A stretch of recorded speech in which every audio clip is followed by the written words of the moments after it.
Hello mga kumarites, it's Monday at busy na naman nga po tayong mga nanay. Ang ganda nga po ng panahon kumarites kahit maaraw ay hindi naman ganun kainit. At kaninang umaga nga po ay maaga akong gumising. Ayan at nilipat ko na nga po yung kalendaryo sa 26. Aga nga pong nagbukas si Jowa ng tindahan bago nga po siyang pumasok. Syempre maagang customer at ito nga po talaga yung madalas nilang binibili. Isa na nga po ako maghulog ng 10 pesos at 20 coins sa aming alkansya. Araw ko na nga po itong hindi nahuhulog kaya naipon na nga po siya dyan. Syempre hindi nga pwedeng hindi tayo mag-ipon ulit. Para after 2 months nga po ay may bago na naman tayong pangpuhunan sa munting tindahan. Hindi pa nga po ako nagkakape kumarites dahil marami pa nga po akong gagawin. Tuwal bintahan nga po tayo ngayong Lunes. Madami na rin naman nga po ako naging customer ngayong umaga pero hindi ko na nga po nakuhaan ng video. Ayan at hindi nga po tuloy-tuloy yung paghulog ko sa alkansya dahil meron nga pong nabili. Magtitimpla nga po muna ako ng kape dahil ako nga po ay magwawali sa labas. Madami na nga rin pong kalat sa labas dahil kahapon nga po at nung Saturday ay hindi nga po ako nakapagwalis. At sakto naman nga po ngayong Lunes ay kuhaan nga po ng basura. Ako nga po ang gumising ngayon kumarites dahil si Sian nga po ay tulog pa. Oras na nga rin po ako nakatulog kagabi dahil ako nga po ay nagtupi at nagsampay nga po doon sa nilabhan ni Jowa. Buti na lang po at natapos ko naman yung ginagawa ko kagabi kaya ngayon nga po ay focus nga po ako dito sa baba. Kahit maliit nga lang po itong aking tindahan kumarites ay marami din namang bumibili dito. Minsan nga po ay wala nga po yung hinahanap nila sa aking munting tindahan. Alam nyo ba kumarites na nahihilig nga akong manood ng mga kumamis na naglilinis ng bahay. DIY nga po ng kanilang bahay. Napapanood ko kasi yung mga video nila ay namomotivate nga rin akong maglinis ng bahay namin. At lalo na nga po pagdating sa tindahan dahil nakakakuha nga rin po ako ng diskarte sa kanila. Sa labas naman nga po ako nagwalis kumarites ang sabi ko nga sa anak ko ay videohan niya ako. Hindi ko nga po sinama yung ibang video niya sa akin dahil magalaw. Aga pa nga po ito kumarites kaya wala pa nga pong sikat ng araw dito. Makalat nga po yung basura dito kumarites dahil kahit may basurahan nga po dyan ay hindi naman nilalagay sa basurahan yung mga basura. Yung iba naman nga po ay nililipad ng hangin. Ang bilis talaga ng panahon ngayon kumarites, tingnan mo at magdadalawang buwan na nga po tayo ngayong 2024. Abay ilang buwan na lang yung bibilangin natin para magpasko na, char.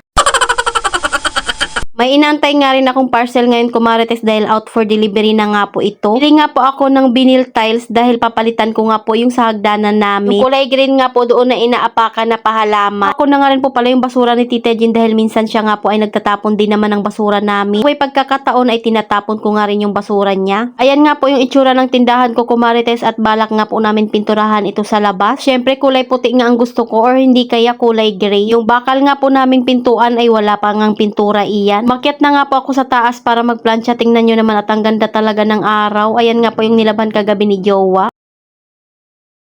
Nakatapos din naman agad ako magplansya kumarites. Hindi ko na nga binidyohan at baka magsawa na nga po kayo sa ginagawa kong gawaing bahay. Salamat sa panonood kumarites. Follow for more. God bless us. At sana i-share nyo na nga rin po itong aking video.